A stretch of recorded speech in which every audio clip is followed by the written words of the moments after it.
It supports 1,700 facilities around the country that still have many problems yet to be resolved.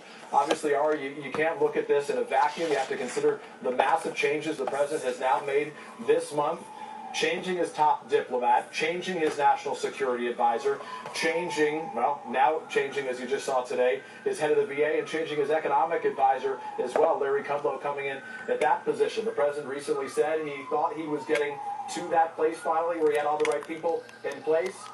We don't know if anybody else is next, but Shulkin, we should say, this is the name that was certainly on the top of the list based on my private conversations around the West Wing over the course of the last several weeks. Pete Alexander, all over the story, and I know you got to run to keep reporting, so thank you for making time for us on the beat.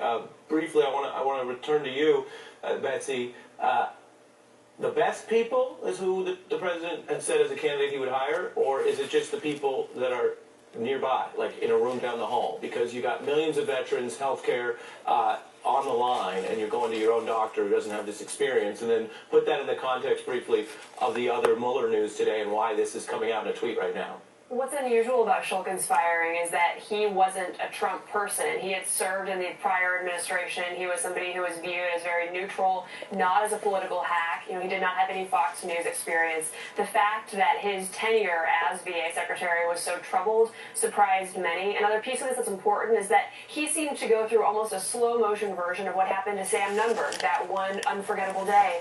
Shulkin did a series of interviews with a variety of different publications that appeared to be self-sabotaging.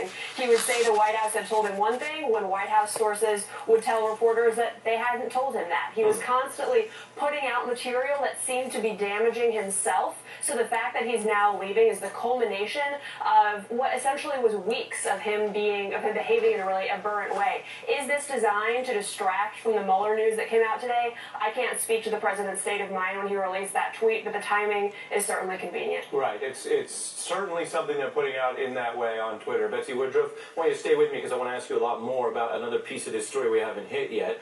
New revelations from Bob Mueller himself about Paul Manafort's alleged ties to Russia. It's brand new, and I'll explain when it comes from, a key filing. Also a push